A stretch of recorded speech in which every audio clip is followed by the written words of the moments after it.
The transfer portal's heating up. We're going to cover as much of it as we can here tonight. Campus to Canton is live right now.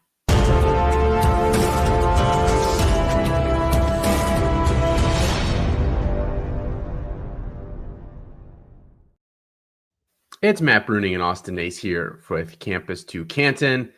Since you're already here watching the video, why don't you give it a like? And if you're not already subscribed here to the YouTube channel, go ahead, do that for us so we can help grow college fantasy in all its different forms. Of course, with our specialty being the Campus to Canton format. No Felix tonight, no Chris tonight. We gave them Christmas off, Matt. We were very nice to do that for them. So it's just you and me. We were bad this year. I want to talk transfer portal with you, Matt, but I actually want to lead off with something else that I thought of literally as we went live. We didn't discuss this at all. Oh, okay. The Heisman ceremony was this weekend on Saturday. It was, yeah. I think we all know by now Travis Hunter won the award, and it was the closest vote in at least a decade or something like that between him and Ashton Jeanty, who were kind of the runaway 1 and 2. Matt, did the committee get it right? I think so. It's hard for me to say that because I think if I would have had a vote, I mean, I did have a vote. I was one of the votes that voted for Kyle McCord, for those of you who did not see.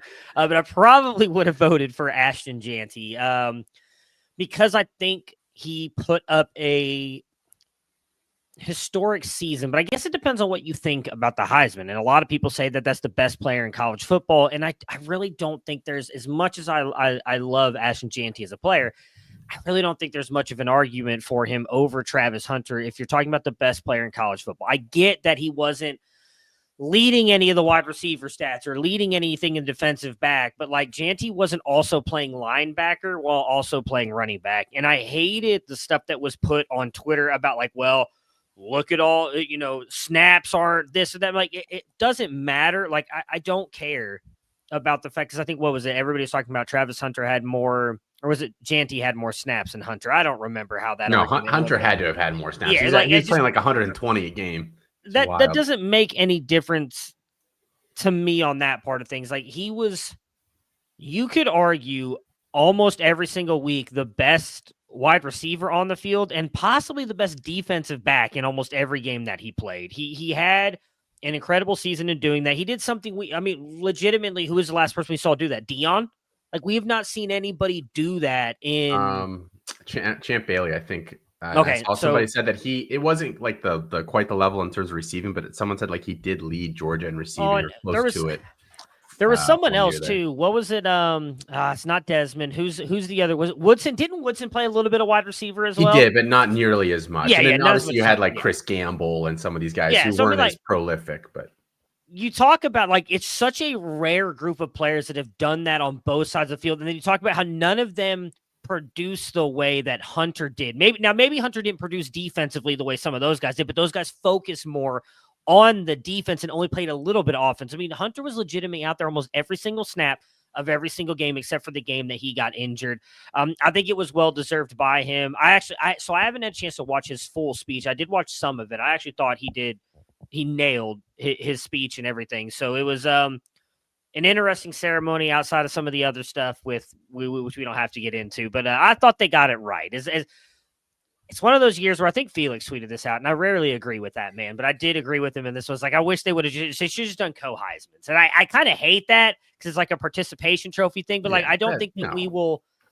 I just don't think we'll see another running back do what Jeanty did this year for probably like another 20 years. So it kind of sucks that he got snubbed or he had to do this in a year where we had a player like Travis Hunter as well playing in college football. I think it's hard for me to say that we won't see anybody do this again for like 20 years for Jeanty when I'm pretty sure he barely finished ahead of what Melvin Gordon did with a much more difficult schedule. Less than Melvin Gordon ago. That was like 10 years ago, right? 11 years ago? So a decade? About 10 years ago, yeah. I mean, you get one of these seasons every now and then. And I think the thing with Jeanty is that it feels good because was this kid who no one really rated out of high school except us, who no one was doing interviews with except us. Yeah. And then he went to a small school and, kind of exceeded lofty expectations that we had for him even coming into this season. At least like maybe not like the public at large, but like he was the number one or the number two fantasy pick for everybody. Like I think people who kind of following that kind of stuff, expected big things, and he probably even outperformed that. Yeah, Melvin Gordon in 2014 ran for 2,587 yards. Okay, so which is actually more than what Genty has run for so far this year. Yeah. So, and then the next closest, well, there's been a bunch of them. Rashad Penny ran for 2,248 in 2017. Jonathan Taylor ran for 2,200 yards in 2018. I mean, and this is I think once you contextualize, like people were just hearing that he was getting so close to Barry Sanders, and record, and that which he did in like 10 games.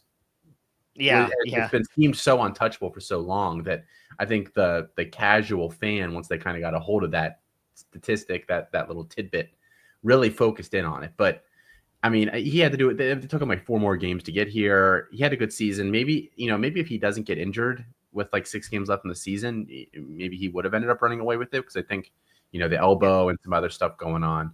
But yeah, I think Hunter deserved it, and I am just a Colorado hater, just straight up. Yeah, I think a lot of people are.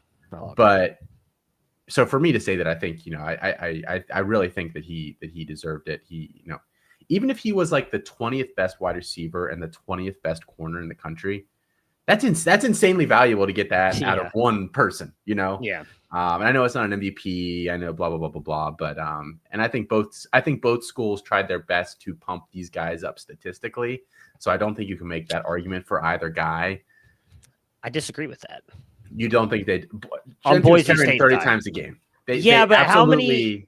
how many times did they sit him in the second halves of those games against like the Portland States of the world, where they could have just let him, like, if he would have had a couple games maybe of like 300 yards rushing? How many more touches did you want them to give him? I mean, if you 40? Want, if 45, if 50? I mean, hey, why not? If that would get you, if that passes. I think if he would have passed Barry Sanders, he would have got it. And so there were so many games. There was a lot of games where they were up big that they sat him like the entire. There was one, because I know everybody was complaining about it toward the end of the fantasy season. Well, see, where they sat him the entire second half. I think they had, like, at the end of the year, they realized that they just couldn't keep doing it. So I mean, if I was Genty, I'd have been like, put me back out there, give me the ball. I want the Heisman, because they're not going to win the national championship. So at this point, like, not that singular accolades are everything, but I mean, winning a Heisman's pretty special. If I were Genty, I'd have been like, I don't care if my arm's falling off my body. Give me the ball. Let's do this. So Desmond Howard's made a great career off doing nothing but winning a Heisman Trophy. So I mean, the Heisman, there are some nice perks that come along with that down the line, for sure. Very true. Very true. For sure. All right, I wanted to ask you about that before we moved on here. All right. Transfer portal. Matt, I think we have to lead it off with probably the biggest quarterback that has committed someplace so far. And that's Luke Kromenhoek. Luke Kromenhoek, your guy, formerly of FSU, committed to Mississippi State.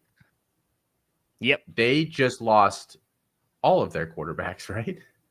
Yeah. Or at least the ones they were chasing after. And Van Buren's in the portal. It's really just Shapen, Kamario Taylor, the true freshman, and now Luke Kromenhoek is kind of their big three.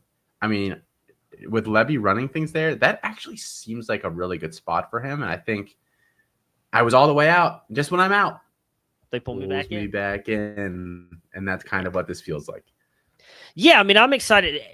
I would have loved for him to stay at Florida State until it really, like, the signs were, all over the wall that Thomas Castellanos was going to go back to be with Gus Malzahn. So it made sense at that point why Kromenhoek jumped into the portal, which I believe actually it's Luke Kromenhoek is how you say it. Okay, Hawk. I've heard other people say it, so I don't know how to say it. I thought it was Kromenhoek, but then I hear other people say Kromenhoek, so I don't know. We'll just call him Luke. So I think this is like the next best landing spot for him, because, I mean, Blake Shapen, I know he got injured, and it does seem like they are pushing. Have they announced for sure that he is? I know they have said they want him to come back, but, like, has it been announced that he is for sure coming back yet? Shapen? I mean, no, I assume if he is not in or anything at this point, like, he's going to come back. So, I mean, I would imagine he probably will get the starting job just because the coaching staff seems all in on him. But I think it's a great spot for him with what he can do with his legs. I hate it from like the developmental standpoint, because I think I loved him from an athleticism standpoint. And I do think he's got a very strong arm and can make some NFL throws. He needed to be developed more. And that is why I kind of liked him going to Florida State. With what we had seen, I always forget what their offensive coordinator's name was. He got fired anyways. But then Mike Norvell has done with quarterbacks as well. I don't know that we see that with Jeff Levy with kind of the offense that he runs. So, and the other problem here, I think, with him going there is all their wide receivers are gone as well now at this point. So, like, what does that wide receiver room look like moving forward? Regardless, I think from a fantasy perspective, I mean, Michael Van Buren had some pretty good games, and I think it's not unfair to say Luke Cromenhoek was a much better athlete than Michael Van Buren. So, it's going to be interesting to see how that he transitions. Does it become a battle in the spring and fall for that starting job between him and Blake Shapen, or they just give it to Shapen? Obviously, I think Carmario Taylor is an even better quarterback, or at least on par with Cromenhoek. So it'll be interesting to see how the future of that room looks, but I'm excited for him to go there. I mean, I have a bunch of shares of him that I'm definitely holding on to now because I think he can be very fantasy viable moving forward. You changing all your team names to Luke Cromenhoek Tua next year? Sorry, I had to. As soon as you said that, I've been sitting on that joke for the past like 4 minutes. Oh, okay. That's a good one.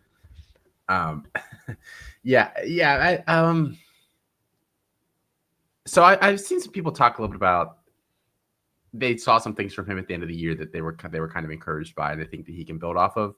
And I promise I'm not just saying this to rile you up, because they did that to you enough last week. I don't want to do that to you again, Matthew. And I wasn't here. I'm sorry. I would have defended you. I wasn't here. I didn't see anything from him at the end of the year that made me think that I beyond maybe that he could be an intriguing guy in a Jeff Levy type offense. I personally did not see anything that was like that.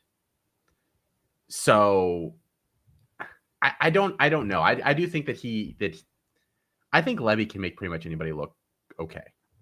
Yeah. Because we didn't think anything of Michael Van Buren. And it wouldn't shock me if he goes on to do like nothing really relevant anywhere else he goes. We didn't think anything of Blake Shapen. He made Blake Shapen look good. I mean, so I think, if that's the angle, I think that there could be some fun stuff here. But I was skeptical coming into to this year, and again, he was a true freshman. I'm not, saying he is what he is and that's what he's going to be. But man, I just didn't see anything this year that made me kind of think that maybe my opinion was incorrect coming into the year. I don't know. Well, I mean, I don't want to speak because I know it was Chris Moxley who said that, so I don't know exactly what Mox was referring to. I don't think that.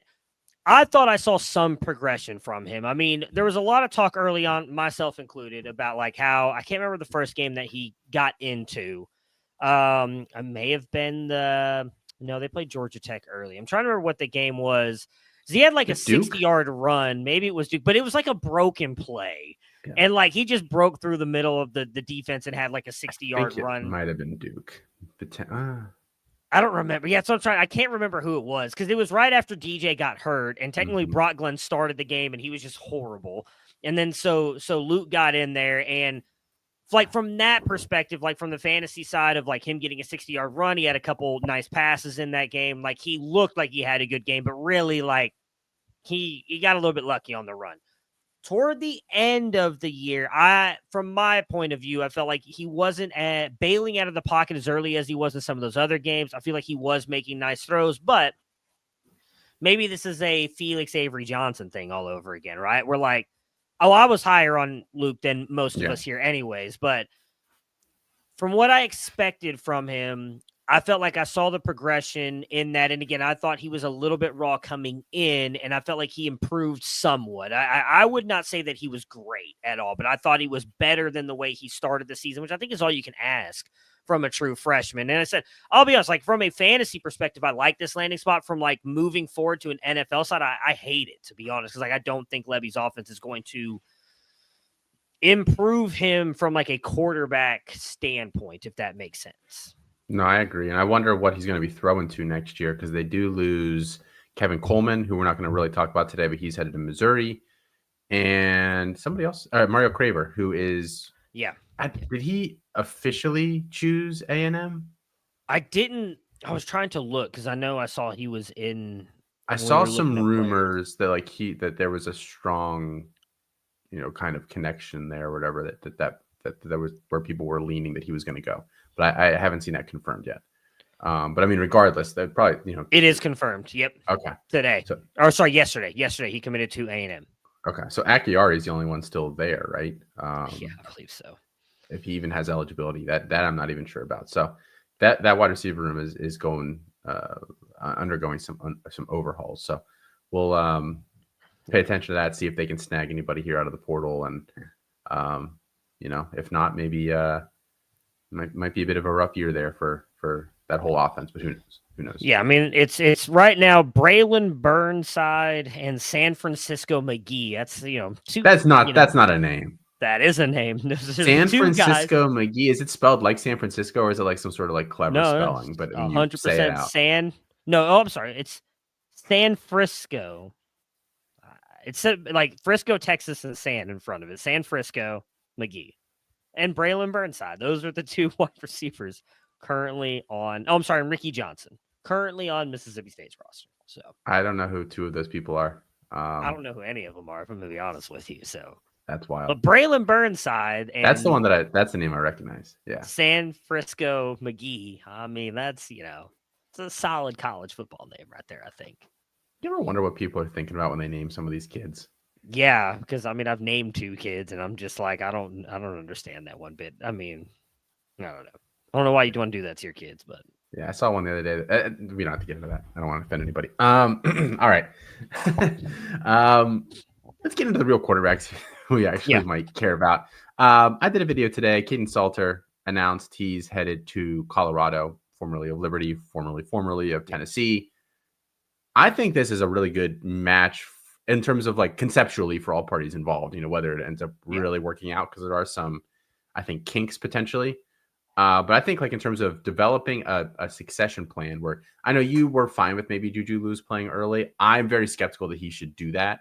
So I think this sets them up to have Salter, who has 1 year of eligibility left, come in, play, see how he does. And then you have Juju Lewis sit there for a year. We talked about this before. Lewis is actually reclassified up. So he's technically like a high school junior. So another year of maturation. He's kind of a skinnier kid, blah, blah, blah, blah, blah. What are your thoughts? Because I know you like Lewis, and we like the receivers, some of the receivers there. I don't know what you think about this. No, I mean, I think it's a great move for both involved. I mean, you talk about, what was it? Not last year, but 2 years ago, Salter was very good for fantasy. Yeah. And I think he has a chance to go back and do that exact same thing here with Colorado, especially if they allow him to throw the ball the way that they let Shedeur. Now, maybe that'll change it a little bit with Shedeur leaving. It definitely feels like at times, with as much as they were throwing the ball, that maybe it was a way of like, let's do everything we can to make Shedeur look as good as possible kind of thing. But if they do that for Salter, I think that he can thrive there. I mean, the biggest difference between him and Shedeur is he's a much better athlete than Shedeur, so he can use his legs more, in my opinion. So that could help out the Colorado offense. But I don't disagree with you on the Juju part. It's not that I wanted him to start, but I felt like he was if they didn't get anybody from the portal, because there was literally nobody in that room. So it just kind of felt like if Juju went there and they weren't able to land it, but he was going to step right in and be the guy. I think, Salter being there, I mean, I'm trying to think of Big 12 what? I mean, we're obvious. Oh, I keep forgetting Oklahoma's gone. I say we're about to talk about another one. What is it? Sam Leavitt? Is Salter the second best quarterback in the Big 12 now?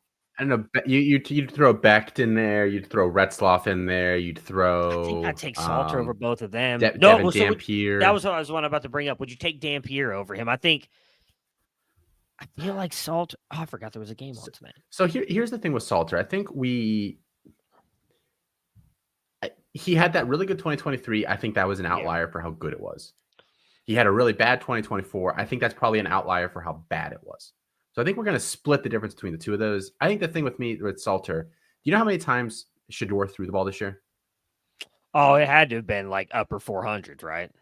454. Okay, yeah. Do you want Caden Salter throwing the ball 454 times? I want him throwing it about half of that, which is what he's done the past 2 years.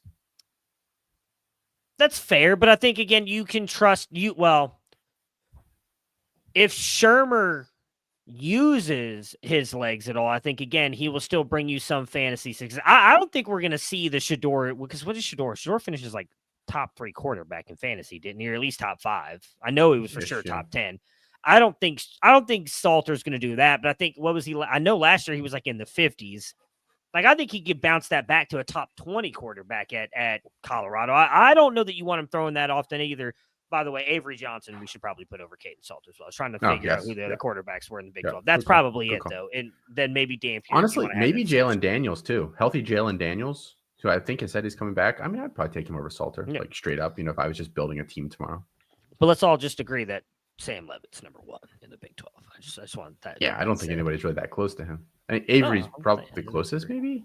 nah, yeah, he is, but Mm. yeah, he's close. But Eh. anyways, no, I agree with you, and that's what is going to be interesting because that's the other thing. Like, who they haven't brought anybody into the wide receiver room in the portal yet, have they? No, they haven't. The Jonte Cook is taking a visit there, which does not make me very happy.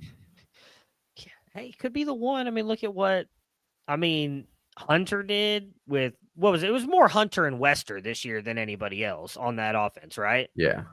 So I mean, if there's not gonna be a Wester to his Hunter, so if Cook goes in there and is just a guy, maybe they just force feed him. I don't think it'd be a bad thing. I know you don't like it because then you're gonna have to love watch Colorado because Jonte Cook's there, and I know you don't want to do that, but As I've said in the past, I think any of these skill guys that's going there and expecting to get their draft stock elevated because of it is deeply unserious at this juncture.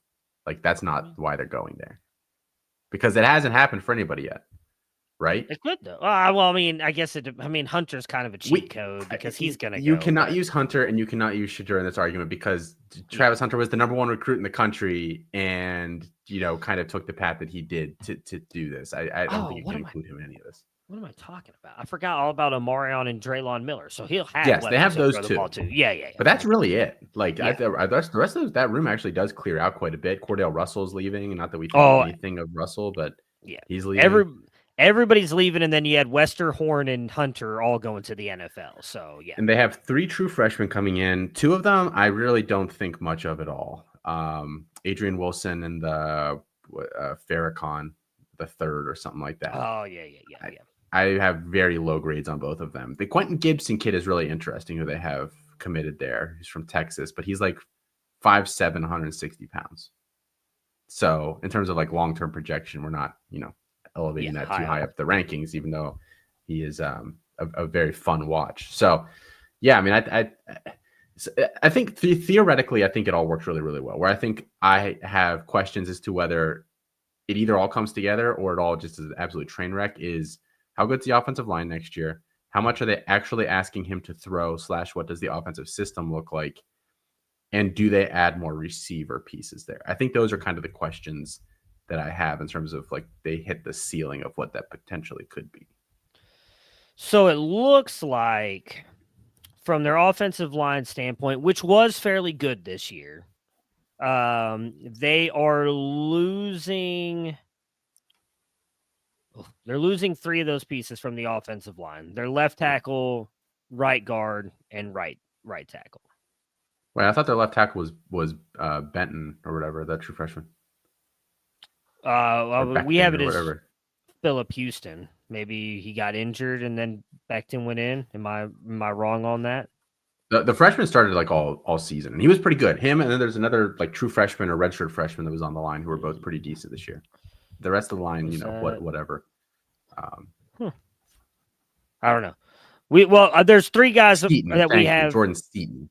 I knew Jordan it was Seaton. Oh, okay. Well, there 3 guys that we have listed as starting on that offensive line are gone. One's going to the NFL. It looks like the other 2 have gone to the portal. So Jordan Seaton's not one of the ones listed on there. So he'll still be there from the looks of it. So yeah, Seaton had a good year and got better as the year went on. He was a little rough the first couple games, but that's what we talked about. Like true freshman, sticking him on a bookend and just like letting him work by himself is not always a recipe for success.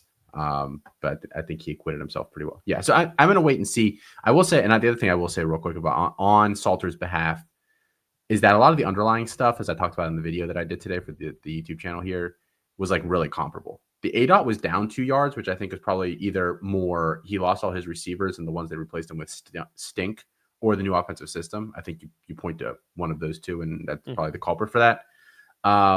But like the big time throw percentage was within like a percentage of what he did the year before. The turnover worthy plays was like a 0.8% difference or something, like very negligible. Like a lot of that's the other big part was the pressure to sacks went way up this year.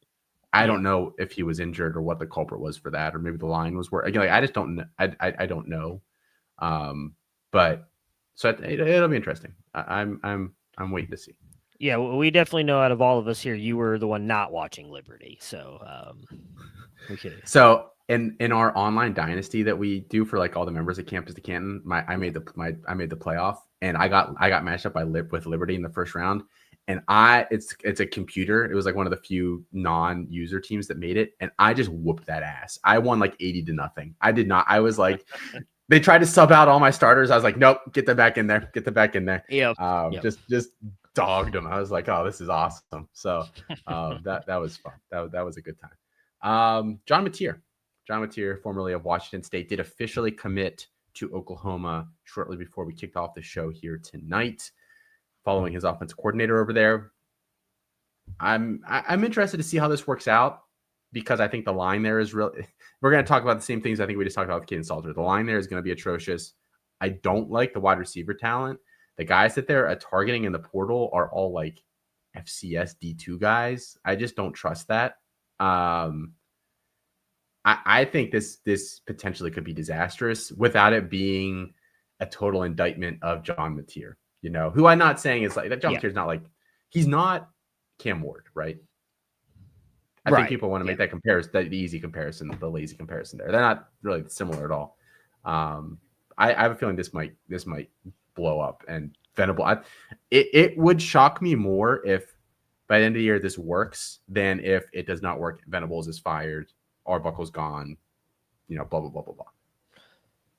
Yeah, I think that's 100% what's going to happen. And I mean, I don't mean this is a bad thing, because like I kind of hate this statement at times when people say this, but I do think it's true. Like, I think college football is better when Oklahoma is good. Like, I think it's more fun, especially for like the Texas rivalry. I think having them come into the SEC and be good is much better for college football as well. And I agree with you. I don't think this is going to be an indictment on John Mateer, but again, if you go look at like the teams he played last year, I mean, Texas Tech is probably the best team that they played from like an offense defensive point, unless you want to mention Boise State.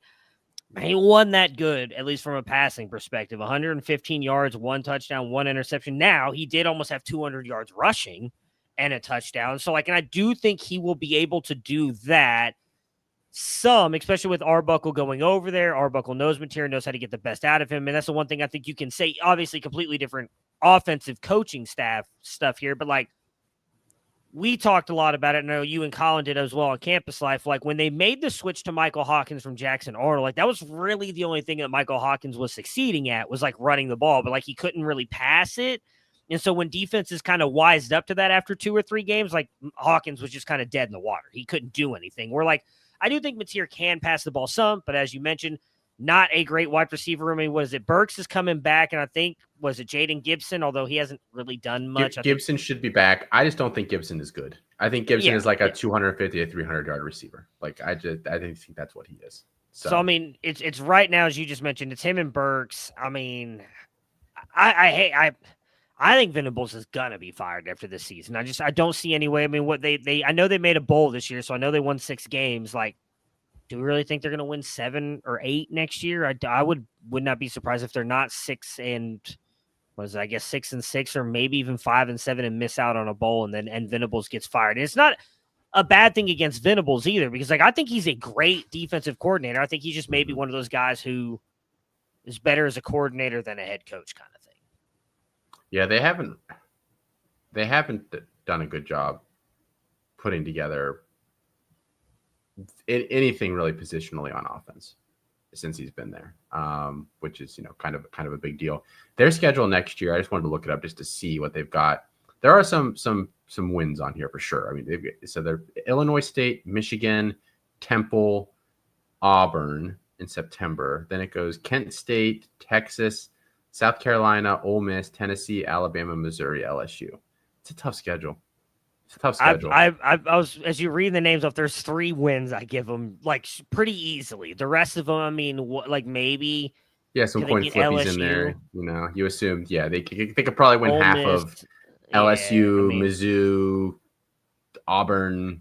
Ole Miss. We'll see what Michigan is next year. I mean, it's a tough schedule. Yeah. A tough schedule for sure. And so we talked about this one time on Campus Life not that long ago. I like Oklahoma. Mm-hmm. They are so everyone has the teams like in the rivalries where you just root for one side and you're not really sure why, but you have since you were a kid, and that's like always who you root for. I do root for Texas when they play Oklahoma. For some, my favorite color was orange growing up. That could be it. I don't know. Cooking, baby. But I generally, other than that, do root for Oklahoma. So I am hoping that they're good. And Nathan here says, finally, some good news for Sooner fans.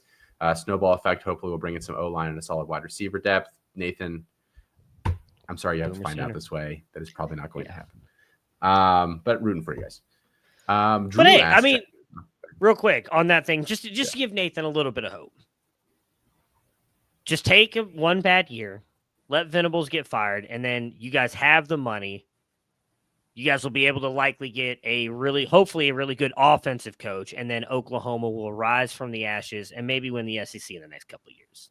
I'm with college football is better when Oklahoma is good. I just don't see it happening next year. Even though I like John Mateer, I think he's a really good quarterback. Yeah, I think. I mean, how big of a jump would Mateer have to take for him to like carry that offense in the SEC?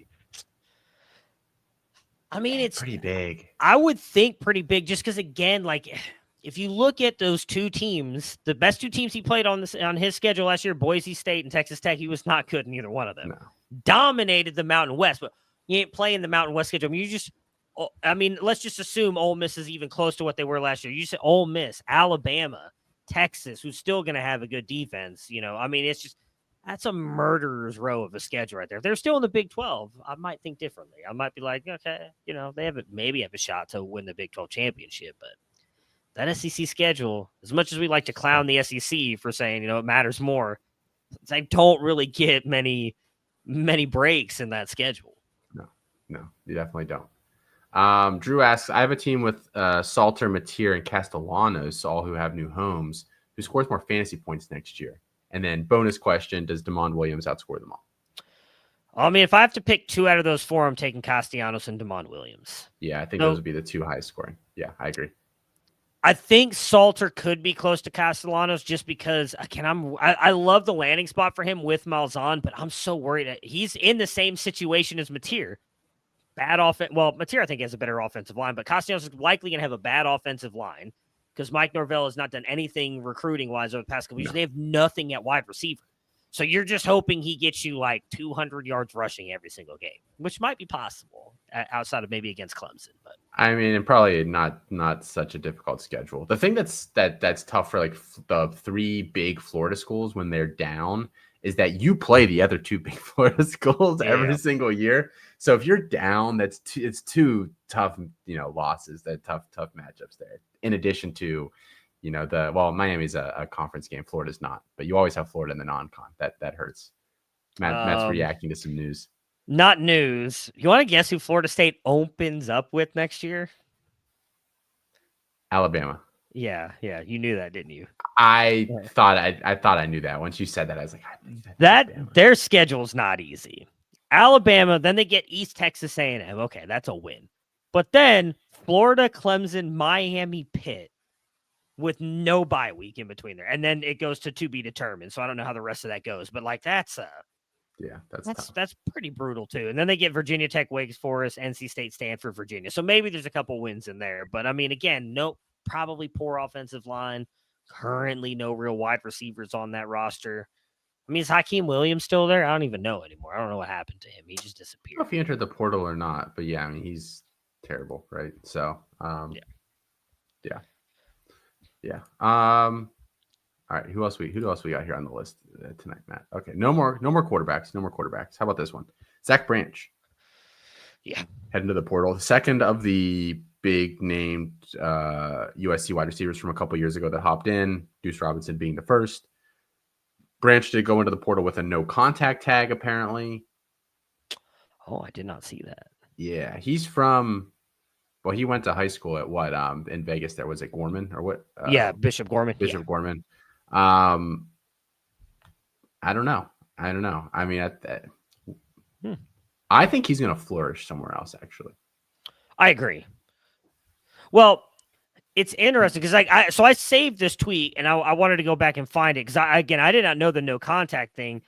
Yeah, allegedly, that's what I heard from a couple different people. I don't know if people were tweeting about that, but On3 has the top 5 schools for him as Miami, Michigan, Florida, Oklahoma, Georgia, and Louisville.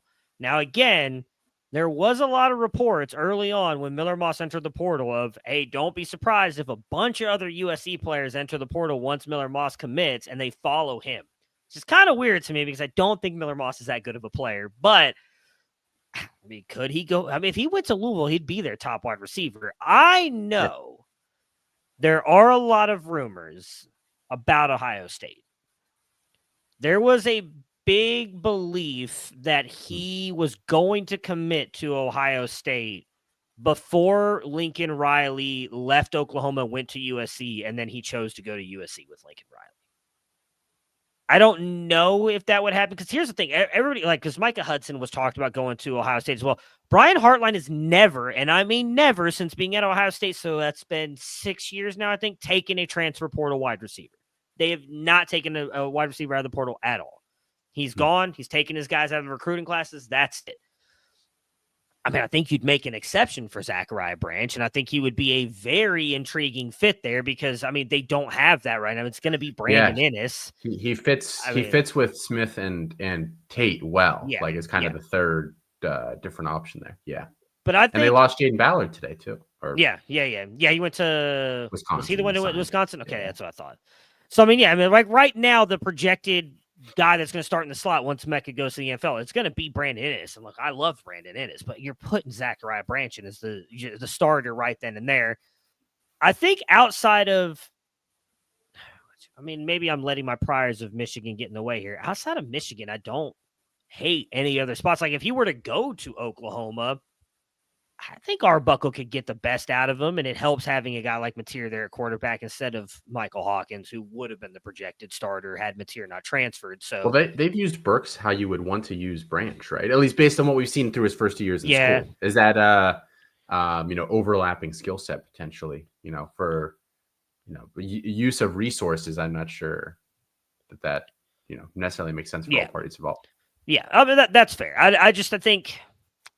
I mean, the one that sticks out to me again is Louisville because they don't have the wide receiver, although neither does Miami. And we saw what kind of Restrepo was able to do this year. Obviously, Zachariah Branch is much more athletic than Restrepo, but Miami doesn't have a quarterback right now. So, I don't know. The only one I hate on that list is Michigan. I mean, I would love it for Bryce Underwood, but Michigan would at least lead me to believe that they have some intention to shift what they're doing offensively. Because right now, outside of Larry Ellison's third wife wanting Bryce Underwood to come to her alma mater, have we seen any indication from any of their actions this offseason that show any sort of intent to move towards something that would highlight Bryce Underwood and kind of rely more on the pass game? I haven't seen it. If people are out there have seen it, please let me know. That would at least signal that to me. Yeah, but I don't know that I'd still believe it. And then I would just be like, is Branch just going to be the next failed Michigan wide receiver? Because now, granted, maybe he has though he did not, he did surpass, I think was Zachariah Branch was one of the ones who did all of them, right? Or no? No, I don't think he did all of them. Okay. All the year 1 threshold. Yeah. Assuming you're but yeah, that's what I was referring to. Yeah, but he surpassed multiple of them. So he wouldn't be like Nico Collins, who didn't pass any of them in college and then went on to be successful in the NFL. I think that could work out for Branch if he goes to Michigan. But obviously, again, I'd much more prefer him, even Georgia, with that wide receiver room kind of opening up as well with all those players leaving. I think any of those spots. I mean, I'd love him with DJ Lagway at Florida, but if the reports are of the no contact there, I really would be curious what school it is that he's going to then, because it would have to be if that was the case, it would make me lean more toward Ohio State. Because like I said, I know for a fact there was a lot of belief he was going to commit to Ohio State before Lincoln Riley. It was right as Lincoln Riley said he was leaving Oklahoma and then going to USC was kind of when apparently the people I've talked to said that they felt like they lost Branch because he wanted to stay closer to home. Yeah, I mean, that is, fairly close. And Branch did hit all 8. So my apologies, Matthew. You were right. No, I mean, I would have heard that from probably you and Colin when you talked about on campus live. So, sometimes I retain knowledge up here. Most of the time I don't. So I don't either. That's fine. And I did not realize that happened. Drew asked, did Dane Key make a mistake going to Georgia? Drew, come in here, Drew. I'm gonna let you in a little secret. Any wide receiver who transfers to Georgia has made a mistake. So yes, he did make a mistake. I mean, mistake how? I don't trust Georgia's talent evaluation at wide receiver at all. Like, just straight up. I don't think they have any idea what they're doing, generally speaking. I know they had Ladd, and then, I feel like Pickens was kind of a can't-miss guy, and I don't think they got the most out of him when he was there. Now, granted, the ACL injury in that third year or the second year, and then he was kind of coming back from the third year. I think their talent eval wide receiver is really, really bad. And the development, obviously, I think has not been ideal either. So, yeah, I mean, the one thing I would say, I guess, for Key is, I remember mentioning this when we argued against Felix for having Carson Beck so high especially from a CFF perspective on Carson Beck not putting up points. Like the highest leading Georgia wide receiver, I think over like the past 8 to 10 years has been like 600 yards, or maybe it was 800. Like they have not had 1,000-yard wide receiver in a very long time. But that room is kind of open. I mean, again, I don't know who you're even thinking about at quarterback. Does Beck come back? If it's Gunnar Stockton, I mean, we'll get to see him play obviously next weekend, I think it is. So, will he show us something throughout the playoffs to make us possibly believe that he can support a decent wide receiver? I mean, I think Key going in there could easily be the number one, but like, what does that really mean? So I don't know that he made a mistake. So I think if he goes there and he plays well, he'll increase his draft stock at least some. But like, I don't know what I'm expecting from him from like a CFF side of things. They've tried to bring in kind of like a big bodied guy every single year, and have any of them really done that well? Like, stick them on the boundary, use them in the red zone. Like, they're not that creative with whoever the bigger bodied guy is on the team at any given time. At least in my recollection, maybe I'm wrong on that. And I don't really consider like Adonai Mitchell. Like, I wouldn't really consider them like their big bodied guy. That's not how they used him. No, yeah, no. I mean, was it Colby Young last year? Yeah. He wasn't that good. I mean, was Dylan? Dylan Bell's 6'2". I know, but he's used a little like bit power differently. slot. But yeah, again, like the guy that they're sticking on the boundary and they're saying like this is your job. Like, I don't think any of those guys have really done particularly well there over the past few years. So, I think Dane Key has a very limited skill set anyway. Yeah, that's probably fair. 4th or 5th round draft pick feels appropriate to me when he gets to the NFL. His teammate Barry Brown at LSU. I don't know if we talked about that on this show. Is that good or bad for him? He's not on the list here. I mean, I think it has a chance to be really good. I mean, who do they have in there? Is it Aaron Anderson and Nick Anderson, who is on our list? So we can shoehorn this in here. Nick Anderson's actually basically the next name here. I think I'd take Barry Brown over Nick Anderson right now, though. Just with my biggest fear with him is going to be the same thing I have with Nussmeier is like, what does that offense look like next year? If they can't improve the running game and the offensive line, like I think that's just going to be as limited as it was, at least in the second half of the season. I mean, Nussmeier had a great first half of the season, but I think you guys talked about it on Campus Live. It seemed like once defenses realized they couldn't run the ball, they just dropped everybody back in coverage, and then Nussmeier was just firing it into windows that weren't there, and he was getting picked off. It wasn't good. I feel like, this is one for you and me here. We were not wrong. We were just early on Brian Kelly not being a success at LSU because the teams that were successful so far at LSU were not his recruiting classes. And I find it very interesting now that we're finally getting Brian Kelly's guys here that it's not really working out. And I think a lot of that too, that offense, I think took a step back because of Denbrock leaving. I think he's an underrated offensive guy. So we'll see. But I'd like it from the aspect of giving Nussmeier like a decent wide receiver one that if they use him the right way, I think could be interesting. Al, you want to talk about Georgia's wide receiver talent identification and development over the past few years? LSU's is diabolical. LSU's is diabolical. So someone in the chat here, H-Town Creole, LSU is stocked with receivers. I think their wide receiver room is bad. I think it's really, really rough. They brought in some guys that like we didn't even like at the time, and they've turned out worse than we thought they were. Guys like Shelton Sampson, guys like he's in the portal.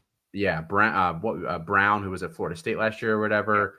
I'm trying to think of some of the guys I don't like their class this year. Teron Francis and the other kid, I don't like either of them. Last year was Billiot, who I was not a fan of. Jelani Watkins, we were not a fan of. Yeah. Who else was on here? I think they had one other one last year too. But yeah, I mean, you can I just go mean, down the list over the past couple of years. Like yeah. they CJ Daniels out of the portal. I think the wide receiver room is actually very, very bad for what I would expect from LSU, who has Well, I mean, been, right now, produced all these guys.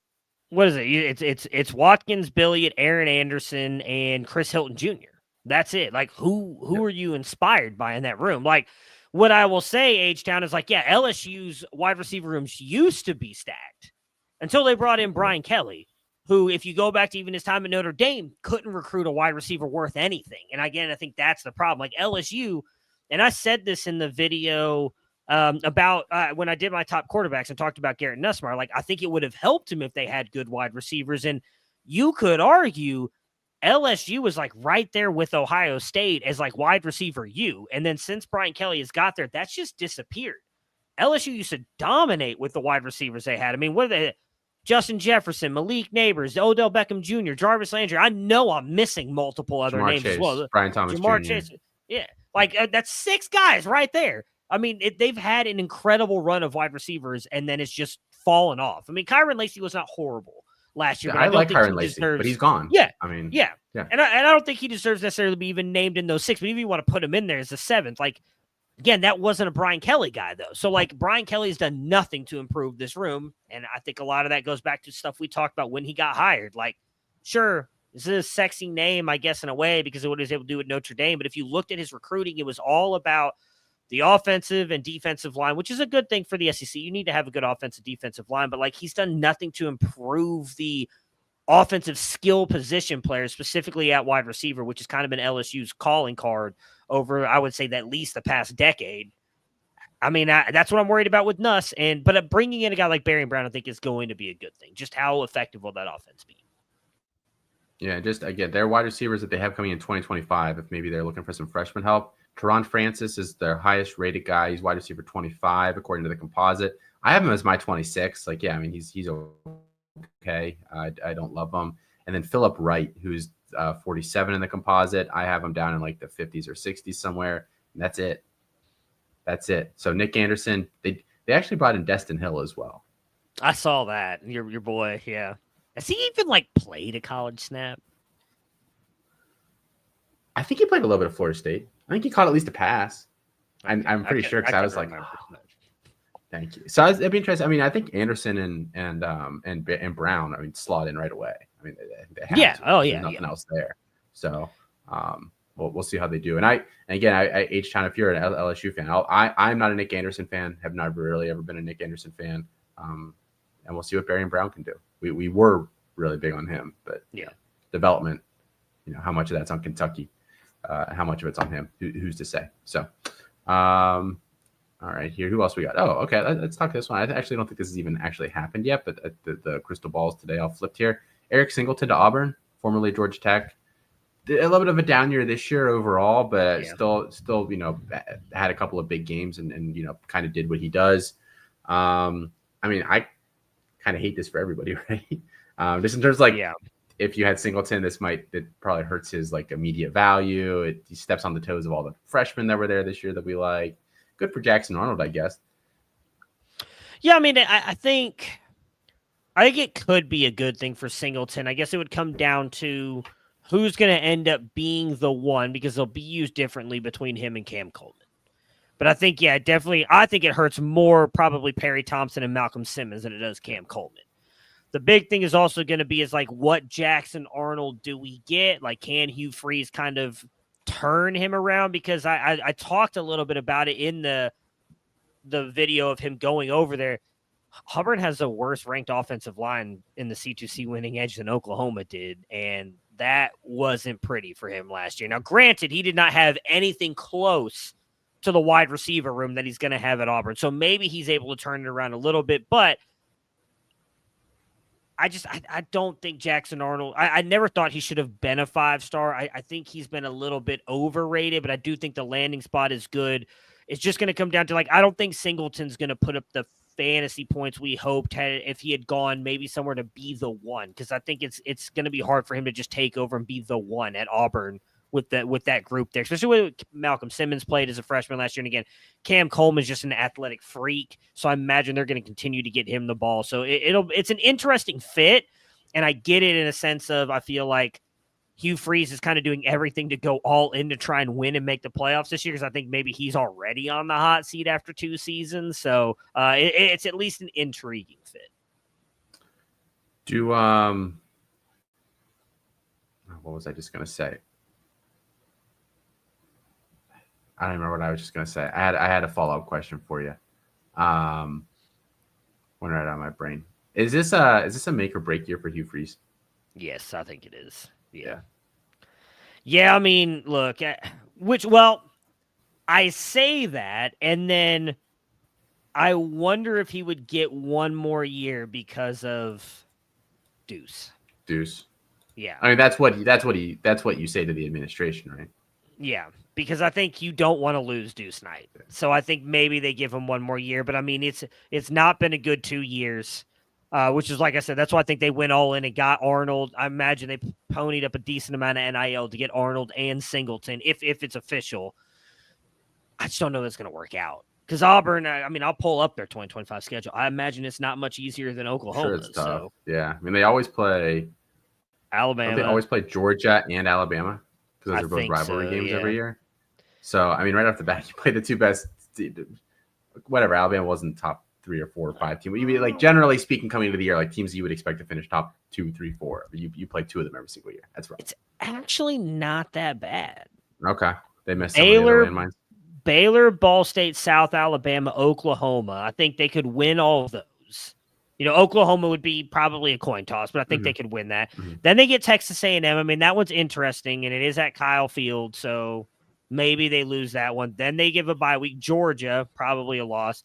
I think they can beat Missouri, Arkansas, Kentucky, Vanderbilt, Mercer, and then they get Alabama. So, like, the only 2 I would see is, like, actual losses. And even Alabama, Milrose gone. I don't know what Alabama's. They've had a lot of defensive players jump in the portal so far this offseason, and Nick Saban going off on NIL, ruining Alabama kind of thing. But I think maybe they could beat Alabama in the Iron Bowl. I think the only one I would give them a for sure loss right now is Georgia. So, but I mean, Hugh freezes things, and maybe they lose to Mercer. I don't know. Yeah, we'll see. They said they play Vanderbilt? Yeah, they do play Vanderbilt. There's a loss too then, because he can't beat Diego Pavia. Who did Diego Pavia get? Did he? So they granted like the injunction or whatever, so that as of right now, like he would be free to continue. But I have a feeling this is going to get settled before the next season rolls around, one way or the other. Gotcha. So yeah, that's my professional legal opinion. Anybody else you want to talk about here? Ahmad Hardy, is that? Do you want to talk about him real quick? He right before the show committed to Mizzou. I actually find that really interesting because your guy Quan Lacey left there. Yeah. And I think they're both the guys they brought in last year gone too. Yeah, Carroll, but I thought they brought somebody else in too, right? Didn't Mizzou bring in somebody else in the portal, or am I thinking of maybe they landed a high-end recruit? Maybe that's what I'm thinking of. They brought in Marquise Davis in this recruiting maybe class. That's what I'm thinking of. They flipped in from Kentucky late. Who I like him quite a bit. I think the rest of the group likes him. I like him. Yeah. Yes, we are. Nope. Yep. It was just Ahmad Hardy. Yeah. I mean, with Lacey gone, obviously he has a chance to step in and probably be the guy. We know what Drink does with those running backs. So yeah, I mean, I think he'd be he was really good. He was the true freshman, right? I'm not misremembering that. At ULM really good true freshman last year. Yeah. So yeah, I like that. I like that spot for him. I mean, you know, we'll see if Missouri's offense they've got a lot to replace. I mean, Luther Burden's gone. Who knows what they're going to do at quarterback right now? I mean, Brady Cook's gone. I mean, I don't know that you trust Sam Horn. I know they seem to have struck out on everybody so far from the quarterback side of things that they've tried to bring in through the portal. So stand strong. Maybe they start true freshman Matt Zollers, which I don't know how much that hurts or helps Ahmad Hardy. But yeah, it's an interesting landing spot for sure. They're rumored as one of the teams that's in for Bo Prabula too. Ugh. Doesn't really move the needle for me, but yeah, allegedly. Nope. Not for me either. Real quick, because I saw Drew post this in the chat and I forgot this happened. I love the move for Stribling to Ole Miss. He probably, I mean, do we think he just steps right into the Trey Harris role? Yeah, I do think so. Well, I don't know if it's like the exact role, but I think he'll be their leading guy this year. I mean, I think the thing with Kiffin's offense, like he doesn't have, at least correct me if someone can correct me if I'm wrong here. I don't think he has like a wide receiver position that he targets. Like I think just like whoever the best receiver is, like he'll kind of scheme some stuff up for them. So yeah, I think he's their best receiver like as of today. So yeah. And people seem to be high on Austin Simmons as the guy's going to take that step forward with Jackson Dart leaving. So we'll see. Yeah. So I mean, we'll see. Yeah. Who knows there? How about two more here because Ole Miss, Caleb Odom. I mean, do we think this is interesting at all? I don't personally. I mean, he's probably, though, at best wide receiver 3 now. Because, I mean, they still have Caden Lee there, right? Who was good as a freshman. So I don't think he. Yeah. I this is what everyone was anywhere. like. Caden Lee is going to be the leading receiver there. I was like, guys, calm down a little bit. It's Lane Kiffin. We know he's going to go get 12 guys out of the portal. So, and then now that Lane's dribbling, and they could land. I know I've seen that they've I believe have at least mentioned a couple other wide receivers possibly going there. So yeah, no, I mean it's whatever. It wasn't high on Odom last year. I don't think it changes anything for me. It's just a way for him to dig the needle in or the knife in a little bit at Alabama to flip one of their guys. Yeah, I think there's some personality issues there, just straight up. So until that gets corrected, I'm not a believer. Last one, Micah Hudson did pick a landing spot. Texas A&M. I like it. I talked about it already on Campus Life. Yeah. What do you think? I love it. I talked about it in the video. My biggest fear is Marcel Reed. Like that, I just don't know that Marcel Reed's going to be able to get him the ball. But I know, I know you kind of hit back on Colin about the offense he ran at that Colin Klein ran at Kansas State and what he ran as a quarterback. He didn't do bad for a guy like Jace Brown, and Micah Hudson's much more talented than Jace Brown. Like, I think they will get him the ball. The biggest thing is, again, just going to be like, is Marcel Reed going to be able to do it? Another thing else is like, I don't know that it's set in stone Marcel Reed's going to be the guy. I think you may have said it on Campus Live. It's not like they've come out and like said, hey, this is our guy. I wouldn't be surprised if it's not a competition between him and Miles O'Neal, and Miles O'Neal ends up winning that job. He's a much better passer, and he's not a zero as a rusher either. Now, granted, we prefer that quarterback that can do more with his legs in that Klein offense, but they need a guy who can pass the ball. I mean, when Reed started, he was horrible passing the ball, and defenses knew it. They just he did nothing. I mean, I know I believe that Texas game looked close on the scoreboard. It was not close. Like, Texas dominated them in that game. They need a guy who can pass the ball, and they've also one of those teams that's kind of struck out in the portal getting any of these quarterbacks, and they lost Longstreet. So I wouldn't be surprised if O'Neal ends up winning that job. And if he does, I think that's even more stock up for Micah Hudson. So, yeah, I love it for him. I actually kind of like it for Craver, too, who I know we haven't talked about. He committed yesterday.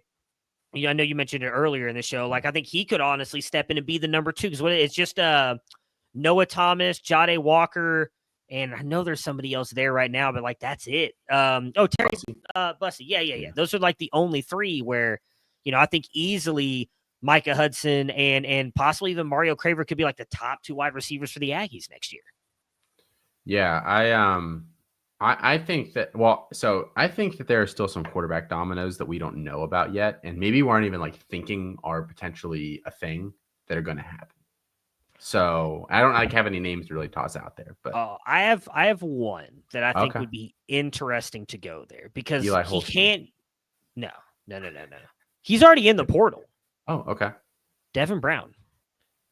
Oh, I wouldn't wish that upon them. I wouldn't wish that upon them. What? Why not? He's not that bad. He was a guy we really liked. He can use his legs. He's got a strong arm. He can make NFL throws. Well, he's never really gotten the shot at Ohio State. I don't think a lateral move is in his best interest. I don't know. I mean, I don't know. I think he was misused at Ohio State. I mean, the dude was like the backup to Kyle McCord and was used to like run halfback dives against defenses and injured his shoulder or his leg. I don't remember what he injured, but I don't know. I think Devin Brown would be an intriguing fit for the Aggies. But yeah, I agree with you. I think there's going to be other names that possibly enter the portal. Well, what they only have, what is it? They only have like 6 more days to enter, right? Yes, but I think isn't there like a thing if you're a bowl team or a playoff team or something like that, then after your season ends, you have like X amount of days to enter or something like that? Is that the rule? That part I don't know. I know the coach's rule. If your offensive coordinator, your head coach leaves, you can enter. I don't know if there's one for bowl teams, and because you see already all these other players saying, "Hey, I'm going into the portal, but I'm staying with my team through bowl game, through playoff game, unless you play for James Franklin." In which case, it's like, "Oh, you're not good enough to be on our team because you don't want to be here anymore."